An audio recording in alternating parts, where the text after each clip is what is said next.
Well, good afternoon. We are Tom and Ariana Sylvester back with the Tom and Ariana Show. And we're live with you this afternoon. If you haven't been on one of our shows before or you don't know who we are the creators of Lifestyle Builders, our new mentorship program.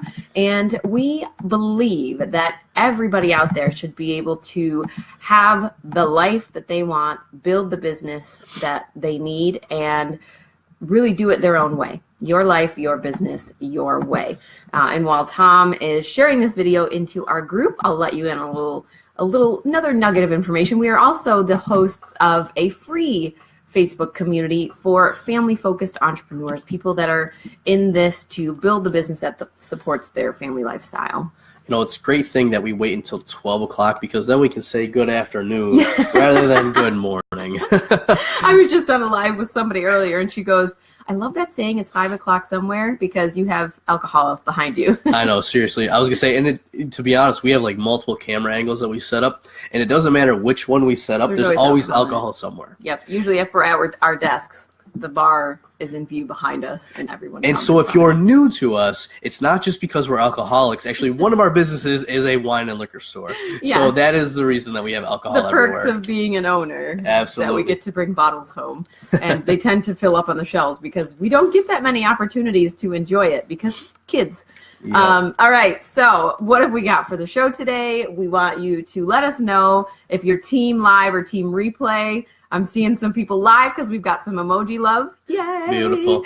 And then we're going to share with you 3 different areas. We like to do our reflection or our lesson learned for the week. We like to talk about a theme or a topic that's been going around. And then we like to do like a wins and sharing some of what's going on in the community and other places. So. Yeah, so this is a very casual show. Part of why we do this is obviously. I know, you're very casual in all regards. The office is in our basement, and it is so cold down here. I've got sweater, shirt, sweater. We won't even tell them what's on the bottom half. Sweatpants. Rocking the sweatpants. But, so the reason that we do the show is to, one, reflect on kind of what's going on and share a little bit with you guys on our thoughts, our experiences in being entrepreneurs, and hopefully help you guys out along the way. Yeah. So if you guys have thoughts or reflections or wins, we'd love for you guys to share them as we go through the show. Yes. All right. So first part of the week, reflection and lessons learned. My reflection from this week is really just seeing a lot of people out there and talking to a lot of people. You know, it's very scary to jump in to entrepreneurship and to do something new that everyone in your life thinks you might be a little bit crazy for trying to do. Which we all are a little bit crazy if we're going to go down this path. That's a different discussion. But it's really essential to get yourself out of your comfort zone in order to see growth. Now, you might be like, oh, who's this chick to be talking about this? You would probably not believe me if I told you how I used to be, how I used to look at things, some of the struggles that we've had together in trying to build the businesses. And a lot of that was because Tom was at a different level of growth than I was. So I've been playing catch up for like 2 or 3 years. I was never an entrepreneur and I didn't think I even wanted to be. So for me, a lot of the growth came from that personal level of I have to get myself to the point of even understanding what he's trying to do and what he wants to do. Then when I hit that point, now I've got to get comfortable with the growth it takes to be an entrepreneur and to be a business owner. And some of the things that you have to do aren't always going to be comfortable, and they're not always going to be fun to start. So a lot of what I have had to do over the past year and a half has been starting to get comfortable with selling, asking people for money, starting to get comfortable with being on the internet, putting my face out there, being live, you know, being myself on camera. And a lot of it is also getting comfortable in that zone of expertise or the things that we feel we can help people with. Tom's zone of expertise is slightly different than mine. So it's been really figuring that out and doing some of the growth that I needed to do to be able to help people in the way that I wanted to help them. Oh, we've got some people live. D. Marie Jones. Oh, first time here. Yay! I can't see you guys. The screen is money green fuzz. Is it just me? Probably our connection. Uh-oh. That might be the connection. Well, and the unfortunate thing is that I am sick and Ariana's getting sick, so it probably sounds semi-good and you can't see us. Oh, no. We just look fuzzy. If you refresh, it doesn't work. All right. Well, you guys can listen to us then and look at the fuzzy things moving around, and then we'll work on fixing that for next time. Yeah, that's a great point. And it's an ongoing journey whenever you go through that. So even though you think you get to a certain level and you get that development, you get outside of your comfort zone, a book, one of my favorite books is What Got You Here Won't Get You There. And that's the whole thing, is that there's always a next step to go through. Yes. All right. Yours. So my big one is really when it comes to kind of what you said with sales and getting new clients is not relying on one client or one deal to save your business. And what we find a lot of people do, especially early on, is that they go and find this perfect client, or they have one opportunity that comes up and they bank everything on that. They're like, this deal has to work. I have to be able to sell this client.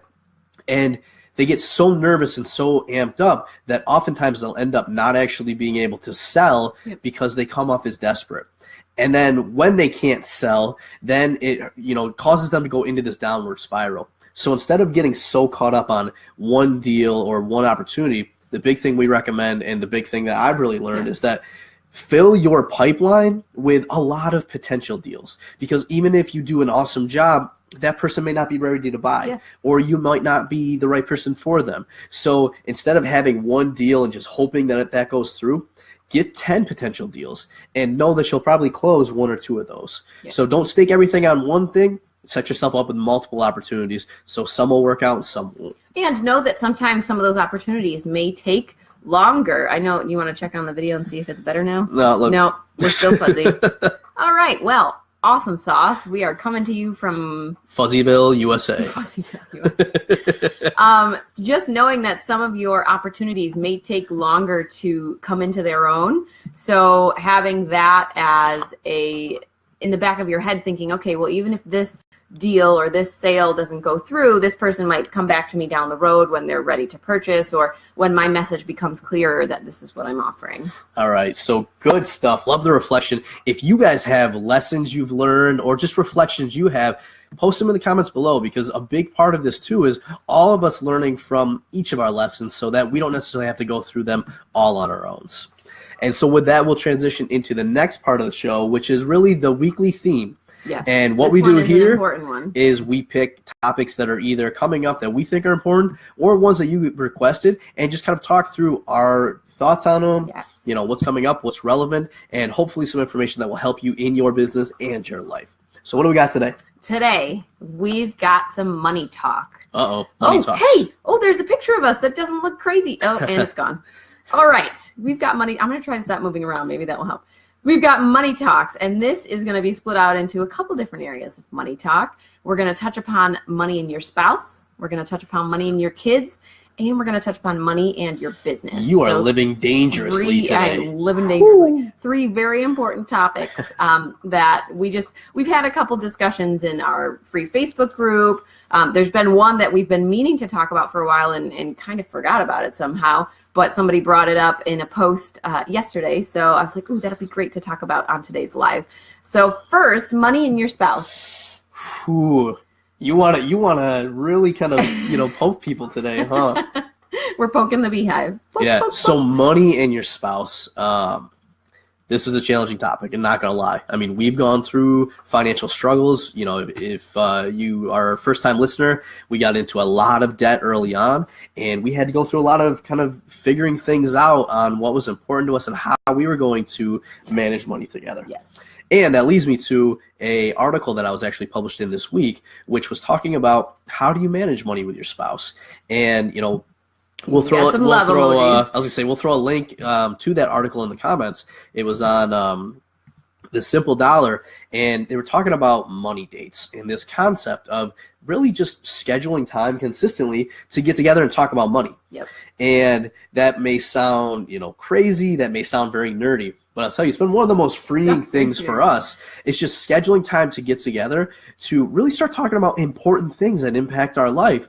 And then, have those important conversations so we can be on the same page and we don't have money fights. We have money dates. Yes. That should be a tagline. That's good. No money fights, money dates. There we go. Well, and this is not something that you're going to be able to jump into easily. I mean, this might take a little bit of work to get started because you obviously have to first know where you are with money in your personal life, and then opening up the discussion with your spouse about where you are and then where you want to be. You may both have very different ideas on how to get to that point. And it's going to kind of take a little bit of work to see each other's point of view from both sides and kind of meet somewhere in the middle. I was going to say, going off of that point, everyone's got a different history when it comes to money. So depending on, your household, your parents' views, how you grew up, where you grew up, and some of the experiences that have happened to you, you're going to approach how you view money differently than your spouses. So a big thing that we learned was really kind of figuring out, how do you view money? Like, what's important to you, what's not? Are you a spender? Are you a saver? And once you understand that, then you're going to see that how you treat money and how you act usually is a reflection of how you view money and how you grew up related to it. Yes. And sometimes you have to really think or change how you view money because it is different, or your perception was actually different than reality. Yeah, and that's a really great example because we've had to change our views on money. You grew up in a different household than I did. I'm an only child, and I was very often spoiled by my parents. I never wanted for anything. They always provided not only whatever I needed, but also whatever I wanted. I was a really good kid, but I got a lot of stuff that a lot of my friends and other people that I was around didn't always get. And for me, it was a really, not a rude awakening, but it was just a little bit of an awakening when I went to college, and it was sort of, okay, well, now you're learning how to be on your own, and you kind of are going to be thrown into these situations where money is very different than it was before. And, I had a lot of student loans, and I have kind of come out of college with not having a lot of money knowledge or how to use money, what credit was. I didn't need it. My parents were great. They just gave me what I needed. So I had to figure out what money meant to me and what my relationship with it was differently than you. I mean, you moved out in high school. You were on your own with a friend. You worked 3 jobs. You had a very different relationship with money than I did. For you, money was a necessity, and you only bought what you could afford. Yep. And so actually, that's a really good transition, I think, into then money with kids. Yes. Right? Because we're talking about your history and how, you grew up and how you were perceiving money. And a big thing that we're actually focused on a lot lately is how do we, instill good money habits and good understanding with our kids, who we have a 5-year-old daughter and a 2-year-old son. Yes. So they're very young, but one of the things that we've realized, in the couple of years as parents is, you set the tone for everything that your kids do.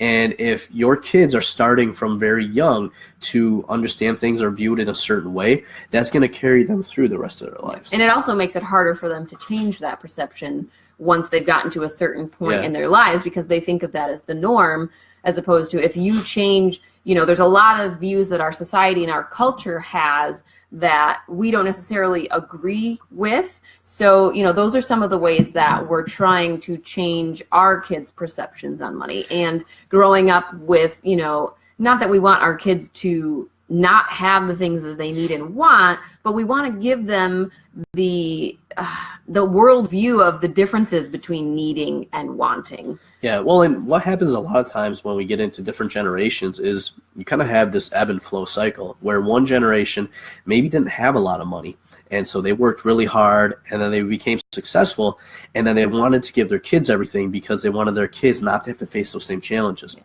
But what they often then miss is that because their kids were given everything, they didn't really learn or have to go through those hard challenges themselves, and then they struggled later on. So, what we think is important is being able to share both those perspectives. Yeah. And even though you're providing for your kids, giving them the opportunity to go through some of those struggles or hardships while it's in the safety of your home. Yes. And that brings us to actually a book that I got at a conference that I went to a couple of months ago called FinCon.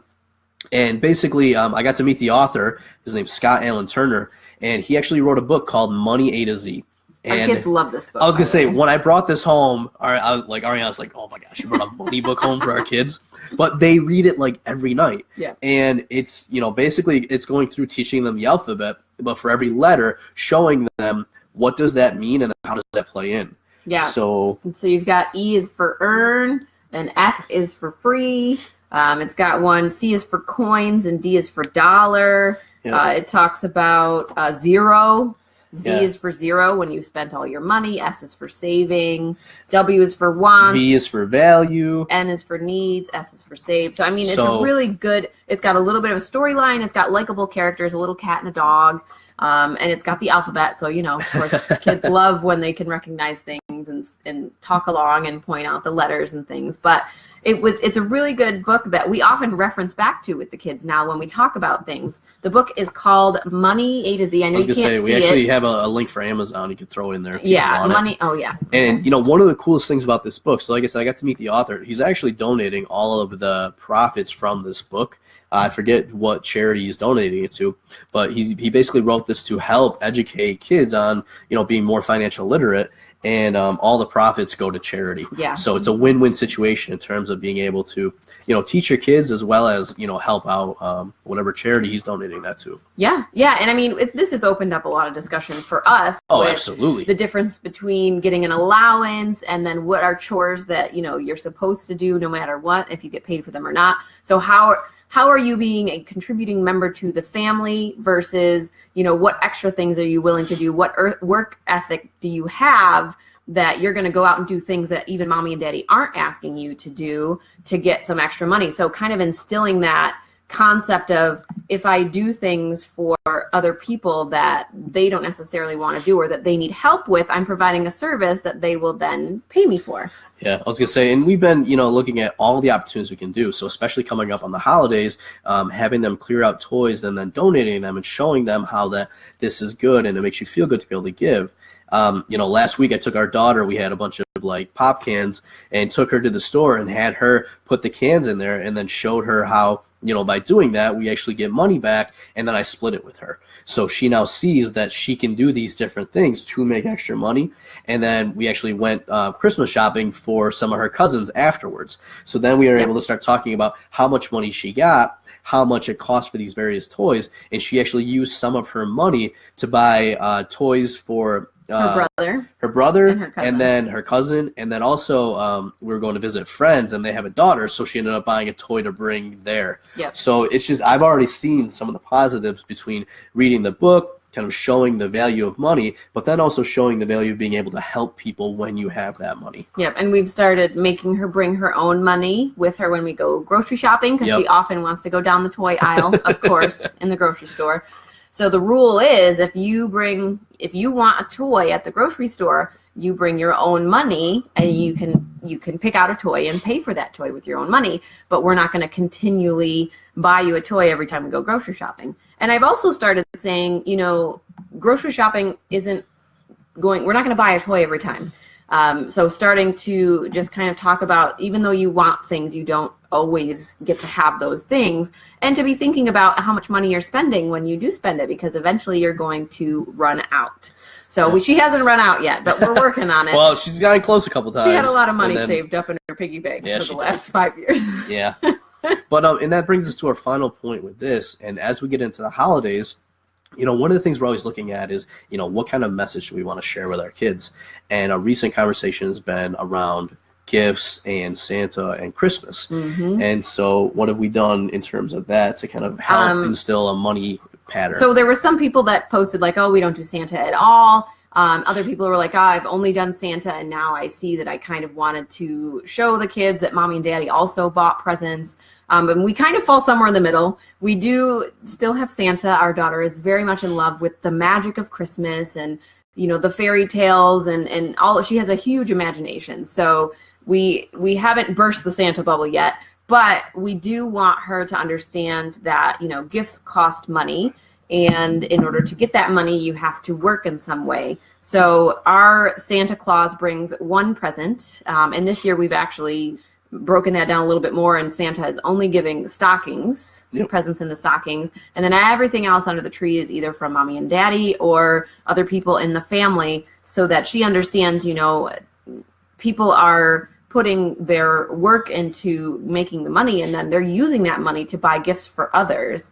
So, being grateful, being thankful for the fact that those people are showing you their love and buying you a gift that they know you wanted. And then also that, presents don't come out of thin air. It's not magic. It's money that makes those presents. Well, I was going to say, so I used to be a traveling consultant, so I would be gone 4 days a week for my consulting job. And it's always been our path to do that and then transition to full-time entrepreneurship. So as we were going through that, we wanted to continue having conversations with our daughter and then also with our son to have them understand what mommy and daddy do during the day when they go to childcare and when they go to school. And we've been having a lot of conversations as our daughter started kindergarten on what we actually do, how we're able to make money, and then what that money goes towards. So I've been amazed just at some of the conversations she's been able to then have back with us, and the understanding of, mommy and daddy, work during the day so that they can make that money. But some people's mommy and daddy have to go work a job somewhere else. So neither one is better or worse, but it's just they're different and it's okay. Yes. Yep, and she asked the other day, it was really funny, do you guys still do those businesses? Yep. Yep. But she's starting to, she's obviously going to get a more behind-the-scenes view as she grows up. But for now, we're just trying to give her little insights here and there to some of the different things that people do, and you can have a job, you can serve people in other ways. I know you can't see our faces. We're snowing. It's seasonally I was going to say, festive. actually, this is a new engagement tactic. We figure we won't let you guys see us, and then we'll have everybody comment, and then it'll be shown out to more people. So totally. All right. Well, so you talked about business, and that's our final money point, is talking about, money with your business. Yeah. And so obviously there's some not controversial, but there's some hesitant topics around that, because a lot of people, we did have a bootstrapping post up in the group, and a lot of people do go into a business bootstrapping. So they only put in what they can afford. They don't go out and get outside funding. And that really forces you to do the hard work, to appreciate all of the time and effort that you put into it, so that you can literally build something from the ground up. But, there's obviously different ways that people do that by getting funding. And how do you know which is the better way for you? Well, I was going to say, and to be honest, a big challenge that a lot of people face with this is that they think they need money to be able to build a business. Now, yes, there's absolutely some businesses where you do need money to get started. But the reality is most businesses, you don't need money, one, to get started, and then sometimes two, even as you grow. Yeah. The challenge is most people end up spending a lot of money on tools, on trainings, on things that don't directly contribute to them making money. And as a result, they end up spending a lot of time and money. They don't really validate their business idea and get traction. And then as a result, they get burned out in their business because they're putting so much in and not getting money back out. And so one of the strategies that we use that we recommend to everybody is looking at this concept called profit first. Yes. And, there's a couple main reasons that I really like this system, but one of them is the fact that it promotes this strategy of you should be paying yourself first, right? In my personal life, so much of, what's really impacted us was when we get money coming in, the first person we should pay before we pay our bills or anybody else should be us. And Profit First talks about doing the same thing in your business. So whereas a lot of business owners end up not making money and then have to spend a lot of time, this starts promoting the discipline of when you make the first dollar in your business, a portion of that first dollar should go to paying you back. Yes. And it's not maybe a ton of money at first, but it starts developing that habit that you should always be paid first for your business. Yeah, I love Profit First. I was just responding to someone who said they couldn't see us. And I wanted to jump back quickly because Lisa posted a good point. It's always been important to them that they have open conversations with their kids about finances. Yep. And I know that's an uncomfortable topic for a lot of people, but I definitely suggest it. And obviously you can add or exclude things based on the ages of your kids and how much you think they'll understand. But Lisa pointed out, they're very insightful. And a lot of kids, if you're open with them and you don't try to hide things that might be scary, they actually figure out a lot of that stuff on their own. Well, I was going to say, this would be a quick little tangent, but we talk to our daughter about everything, all the uncomfortable topics, and we always have. And so as a result, one of the thing we've seen is that she is very good talking about death and her understanding of it so far. So a lot of these things that could be very challenging, because we've always talked about it with her, she now understands and appreciates it and can have a logical conversation and have some of her thoughts around it. Yes. All right. So getting back to business. Aside, getting back to the money in your business. What did you end on? So profit first. You said you really like it. Profit first. I love profit first. And the reason being because when we started our first two businesses, we actually didn't use the profit first system with our brick and mortars.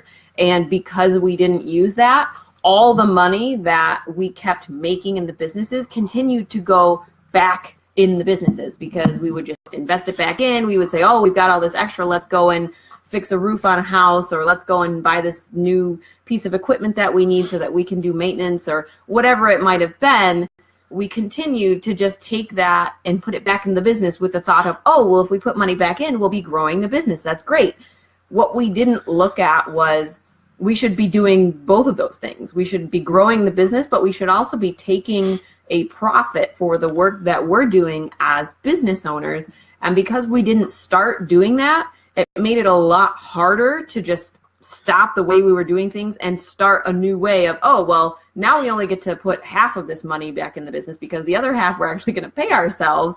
And it took a little bit of getting used to and a little bit of adjusting. And sure, our business might not grow as quickly because now we're taking that out as owner's pay. But that's the point of the business, is it not? So that you're paying yourself. Well, I was going to say, and the final thing that I want to talk about with business and money actually goes back to your lesson learned about personal growth. So we find a lot of people that are tentative to sell their product and are tentative to actually ask somebody to purchase. Now, here's just a little reframe that will help you guys. Your business needs to make money, right? You owe it to your customers to have a profitable business, because here's the thing. Your customers need what you're offering, and you can only continue to offer that if you're actually making money so that you can spend time doing that. So let's say, for example, that you're working a full-time job now, you have a side hustle that you're working to build into a full-time business. Well, if you don't ask for the sale and if you don't build a profitable business that allows your business not only to run, but for you to make money, you're never going to be able to leave your job and then help more of the people that need your service. So you shouldn't feel bad about making money. You should actually realize that the more money you make, the more people you can impact and the more of a positive impact you can have on the world. Yes. I just thought about this. I'm using a different browser. I wonder if that's our issue with the screen. Oh, that absolutely could be. The connection. I couldn't get Chrome to work today. It didn't want to show me anything on Facebook, so I switched to Mozilla Firefox, and I'm wondering if that's the issue with our pixelation. But just think of this as a live podcast instead. And you get to listen to us, and you don't have to watch our goofy faces. So 2 years ago, I would have said that you're not tech savvy, you're just a zoologist or whatever. But you're actually pretty tech savvy today, so I'm guessing that is the problem. All right, so obviously we talked a lot about money today.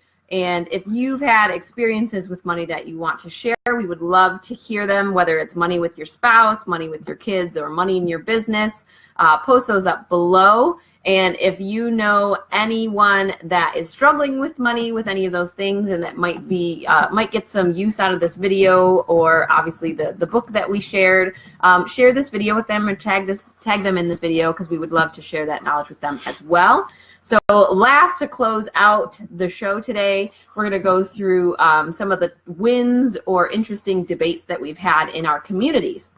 And the first one actually comes from our Lifestyle Builders community, our paid mentorship program. One of our Lifestyle Builders, Alexia, had some big wins this week in which she sold to new clients with higher rates and without actually feeling like she was selling. Yeah. So she said that attitude shift made a huge difference in her going into those conversations with these potential clients with more confidence, with less desperation, with the feeling that she needed to make the sale, and being owning who she was and what she offered. And those people actually bought from her. One of them bought a higher priced thing that she was offering without even having to talk about it, and the other, I think, was a new client that jumped in and was like, yep, I want to work. Well, I was gonna say, and I just want to call out from here key things that she said, And one of them is that, she knew who she was and she owned it. And the confidence then contributed to this.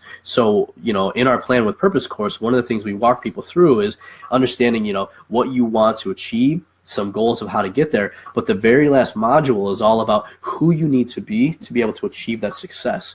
And what you'll find is a lot of people say, well, once I've achieved that success, I'll have confidence.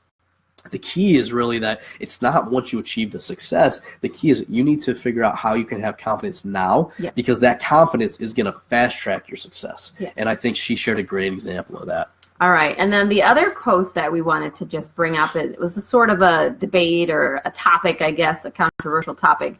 And that was Tom's post about having the FOMO to join $2,000 courses that you think you need. I just like poking the bear, The beehive, the bear. The beehive. One of those. Well, so I was gonna say, and so we'll link to the post up in here, but I just wanted to jump in quick and talk about why I made that post and really the meaning behind it. So here's the thing: we're not against $2,000 courses or $10,000 courses or $25,000 courses, and we're not against affiliates, and we're not against affiliate marketing. Other products, we're not services. Against any specific program or people. What we are against is people getting into a situation where it's a win-lose.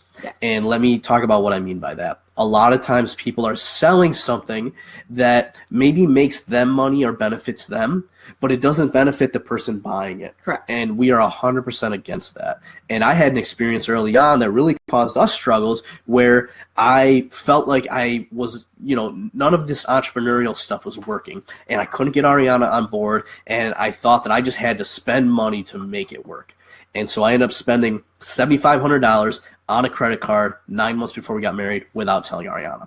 And I bought this really expensive course that, one, was way outside my budget for what I should have been spending at that point. Two, I bought it out of fear that this was the only way I was going to make things work. And three, I did it without talking to Ariana. So when you guys invest, what we want you to do is to realize that that course or that book or that coaching program, whatever it is, it's not going to make or break you, right? The information is out there, and the biggest things that we want you guys to look at are a couple things. One, what do you need next to move your personal development or your business forward, right? That's the first thing. Second, how much money can you afford to spend to invest into that? So if you've saved up money and put it aside specifically for that training and you can afford it, and that's the right training for you and you're going to take action, go ahead with it.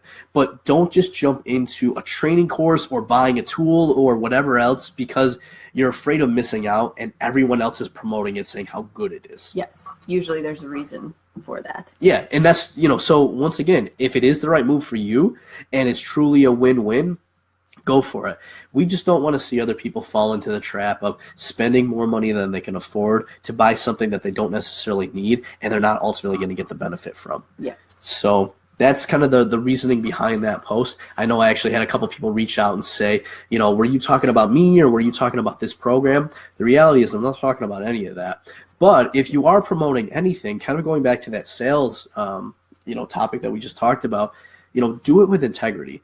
Sell to make sure that you're creating a win-win situation. And if it's not a win-win, ask yourself how you can make it a win-win. Maybe you don't sell a higher end package, but you end up selling something that is lower cost to help somebody out because they're not quite at the point where they should invest in a higher end package. Guess what? If you sell with integrity and you do that, they're going to come back and not only buy that package, but likely buy your higher end package too. And that's not to say you don't sell high ticket things. You should, of course, have high ticket offers. But it's the feeling that you need to sell people into your highest ticket offer as opposed to whatever is going to work best for them. And if you don't have something that works best for them, being honest with your potential client and telling them that you, at this time, you don't think you have what's going to be the best offer for that. Wow, I can't talk today. The best offer for them to say, this is what I think you need. And since I can't offer you that, maybe you should go out and see if there's anybody else or referring them out to somebody else if you know that person, because at the end of the day, they're going to remember that you did that and that you didn't try to sell them into your offer just because you wanted to make the sale. They're going to remember that, hey, I talked to that person. They referred me out to this other person who was great. Now I'm ready to go back and invest in that other person's high ticket offer. And I think I need it now. And they're going to come to you because they know that you are going to do what's in their best interest, even if it means not selling them what you have. So who shared the story about buying the $10,000 course? They got a refund. Was Angela. Yeah. Angela shared a great, well, it's a terrible story, but a great example of this where she had spent $10,000 on this course. She went back the next day, decided that wasn't the right move, and was probably within the refund period, so she got her money back. But she went back a year later and she found another woman who had spent not only this $10,000 for the course, but also additional time and money on ads and a website and whatever else, and was trying to get her money back because it didn't end up working for her. And it caused, not that this caused everything, but it definitely contributed to, I think she was going through a divorce. She had a lot of financial issues. And that's where, I can't tell you how many of those stories we've seen or heard. And even locally, every time one of the big gurus comes around, I end up sharing as much out as I can just to inform people. Yes. It's not to say you can't go buy those programs, but just be aware of what you're getting into, and don't let the excitement of that event force you to take your credit card out and buy a $10,000 course. Yeah, at the end of the day, everyone's responsible for themselves and their own actions. But that also means that you are responsible for doing your research and knowing where you're at and what you can afford to invest in for your life and your business. And as Tom said, don't let all the excitement, don't let the peer pressure, don't let the FOMO, the fear of missing out, get to you, because they're always going to reopen the doors to that at some point. The course is always going to be available. The program is always going to be available. Maybe not right now, but if you're not ready for it right now, you shouldn't be buying it anyways, because that means you can't turn around and implement it in the way that you need to. Yep. So as much as it is difficult, be patient. Well, I was going to say, and I'll just give you a quick filter that I threw up in our Family Entrepreneur Life Facebook group today. I said, whenever you're going to make an investment, think about trying to get double your money back or double your investment back. It could be time as well. But start thinking about, will you be able to get twice as much back as you put in? It's not a perfect measure, but it's going to give you an idea. If you invest, $50, can that $50 investment turn into $100 for your business? Because you're going to need to have half of that just to cover the investment, and the other half should be your profit, right? So that's just a good way to kind of think about it and say, is this, really what I should be spending money on? Yeah. All right. So if you have liked everything that we talked about today and you are interested in that mentorship program that we talked about, Lifestyle Builders, we do have a wait list up. It is not $2,000. It is not $2,000. We do have a wait list up for that. We'll be reopening at some point in January. But that's really, it's our way of kind of helping people that aren't quite ready to invest in coaching with us or private coaching. But it still gives you the guidance and some of the strategy in your business that you need. And what else? It's awesome. It's awesome. No, so one of the things when we launched this was we went and talked to a bunch of people and said, what is really causing you not to be able to have success in your business, or what's causing you not to be able to build that life that you're looking for? Because a lot of people that we had talked to were in, different programs or taking different trainings. And one thing a lot of people said was that they didn't have direct guidance. Yep. So they could only get so far with the training. So part of what we did for this was that you guys actually get access to us. And we built in probably more access than we should have, to be honest. But what we want to make sure, integrity thing again. But we want to make sure that when you guys invest, and we know how hard it is to make that money, and you're putting an investment into something, we want to make sure that you guys are successful. And we know that if we do everything we can to deliver on you at our lower price offers, that we'll then be able to help your business be more profitable, help you build a better life, and then you'll come back to us for our higher price offers so we can take you to that next level. Yeah, it's all about helping you where you're at. Absolutely. That's the underlying message there, I guess. And it's what we wish we had when we started. Absolutely. We didn't have a lot of support or guidance, so it was really tough those first years when we were starting out. Oh, yeah. What else do I want to say? If you're coming in late, if you're watching the replay, again, we know that the screen is horribly fuzzy. I think it's our browser that we used today because the other one wasn't working. So we'll obviously look at this more as a live podcast and just ignore the snow on your screen. And if we talked about anything that resonated with you or that you think somebody out there needs to hear, go ahead and share this video with them or tag them in the comments. And yeah. So on a final note, we will let Homer kind of give us the message of the season. Oh, when will they make a chimney for the husky, gentlemen? All right, guys, that's the end of our show today. Thanks for watching Tom and Ariana Live, and we'll be back with you next Friday at noon Eastern Time. Thanks, and have a lovely Friday afternoon. Have a great weekend.